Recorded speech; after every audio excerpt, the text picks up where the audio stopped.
Nhìn bề ngoài thì thấy rất là 17 đúng không? Nhưng xem bên trong nè.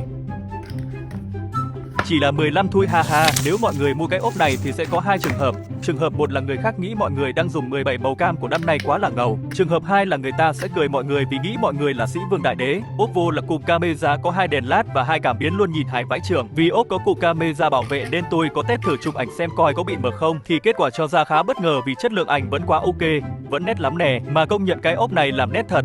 Kết hợp với cổ hình nền thì nhìn sơ qua không khác gì luôn. Ai thích màu cam năm nay thì dùng cái ốp này ok á.